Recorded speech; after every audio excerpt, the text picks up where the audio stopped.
Hello again guys, it is AJ here, and today I'm going a little bit in depth into the sort of more building side of buildcraft that I have set up over here. I'm also going to touch on some actual proper tips for actual using buildcraft, so let's get straight on with it.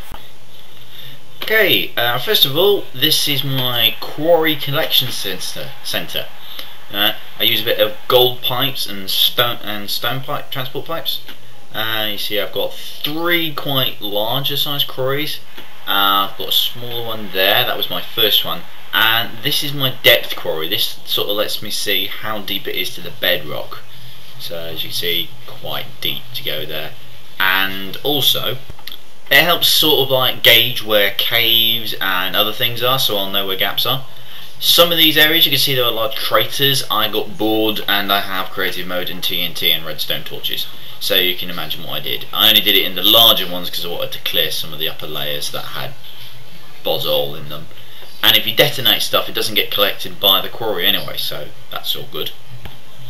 Right, so obviously from the quarries on the stone and gold pipe, it all comes to this centre point and comes into these 2 chests, and I call these my buffer chests. It all collects in here, and so it just collects in large amounts. So I've left it running. You see all the cobblestone comes into here, and then these 2 steam engines here using coal and switches pump it out to this diamond pipe, and the diamond pipe sends things where they need to go. So as you can see, in the yellow, to a chest, I've got lapis lazuli, moss stone, wooden planks, torches, fence, to be incinerated, to be sent to furnaces, and to be sent to coal storage, and to be sent to other areas, and we'll cover each one as we go along.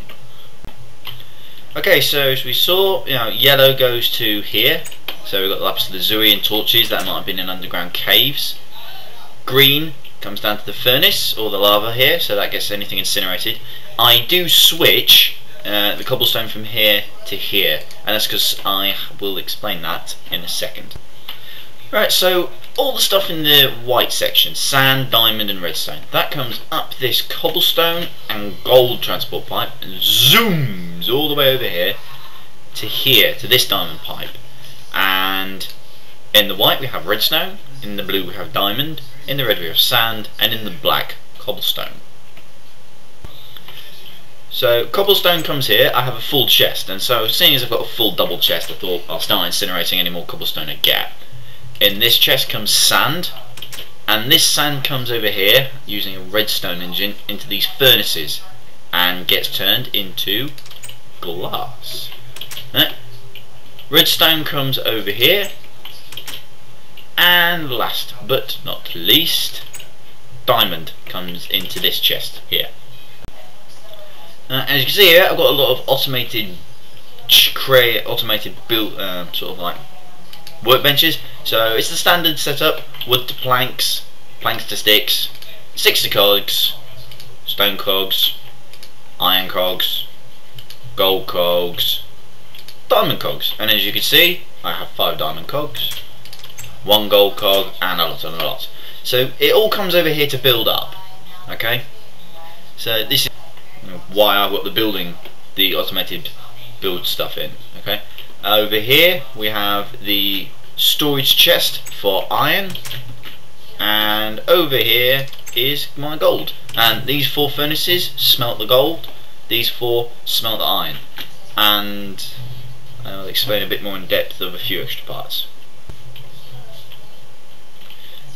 So as we saw, coal comes down the black here at the bottom, and it comes along here.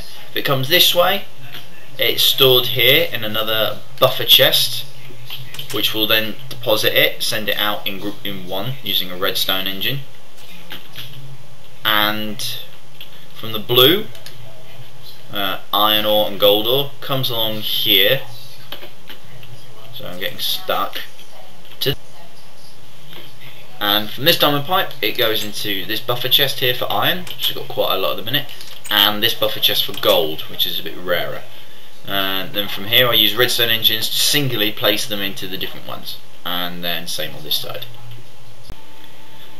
So what I'll do is I'll just give you a quick demonstration of it actually in process. And I have two power sources for the main quarries, so I can use these steam engines if I really want to, except this one's out of coal. This one shouldn't be though. This one's not. So coal will kick this one in, so as you can see it is working. I can run it off of the main power supply from the power stations if I want, but the coal is sort of the backup. I've got my other one over here. Just bang this one on. And it all gets sent along, the gold speeds it up, and then it's deposited into these two chests. So yeah, while these chests are filling up, as I don't want them getting too full, as that's why I have two chests, stick both of them on and it starts depositing in here.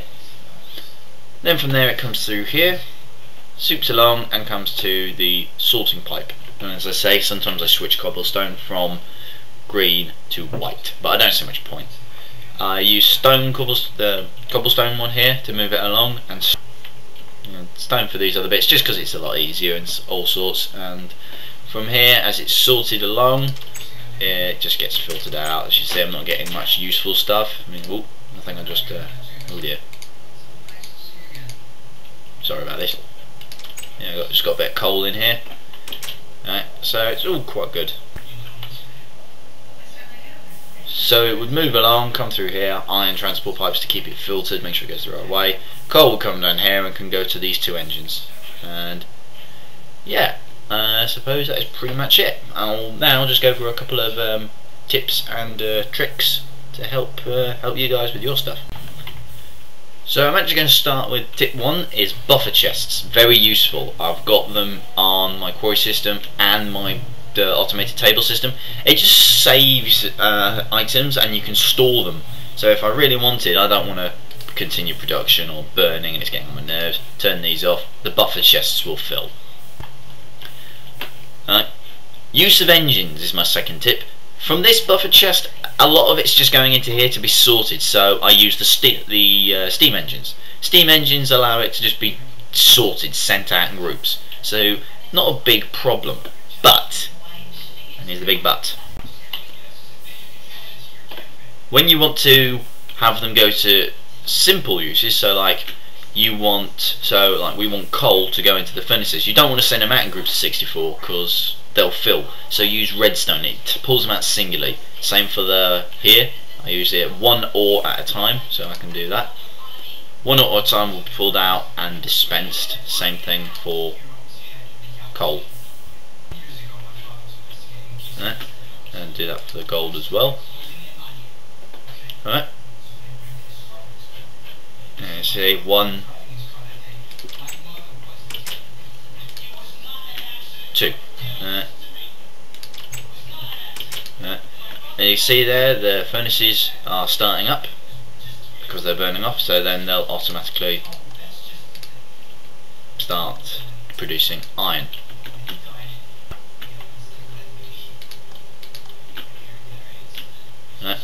So yeah, buffer chests, I'd say depending on what your usage is, you want at least a single. So like here, I know I'm only storing ore. It's going to be, especially gold ore, that's quite rare, so I have just singles. For the coal I've got singles because it can stack at 64, but from the quarries I've got 2 doubles because you get a lot of cobblestone in a lot, and a lot of other stuff that you just don't want. Also, always at least have, if you have some diamond pipe to filter stuff out, have a chest for useful stuff. So like here, lapis lazuli, torches, wood planks, they're useful, they can be used. Or a furnace, just to dump stuff like gravel and dirt, unless you want to use them. If you don't, burn it. Gold pipes, gold transport pipes, very useful, especially for this, because they just, you can see, zip, zip, zip, they move quite quickly. If you're going to use automatic crafting tables, have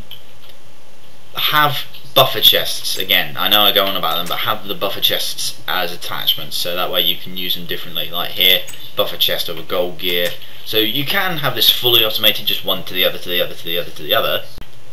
But you know, the buffer chest allows you to actually have it stored so you can get it out there. So I know it's probably just, you know, state the flaming obvious, but still, that is what I'm saying. Just okay. Underground piping is a good idea. Like this one is underground, so it actually goes zip along here, and because it's iron goes underground, and it goes all the way along to here. So iron will be deposited here, and the gold comes up under here. So you see it's differented. So it going underground is not a bad thing at all. And stone, of course, comes over to here. Okay. And you know, I'm not going to hammer on too long in this video, but I'm going to add my last but not least tip, which is a big one I recommend to anyone who uses buildcraft. I know this is maybe the daftest idea, but if you're going to shut down your, if you do especially single player mode, if you're going to shut it down, you're not going to be doing anything for a while. Before you go, turn all the systems off. If anyone else has encountered this, they might know what I mean, but you leave your engines on. You think, oh, I'll leave them on because they'll just start mining when I get back. You leave your power plants on, stuff like that, and as soon as you get back, what happens? Your world takes forever to load and you just can't do anything.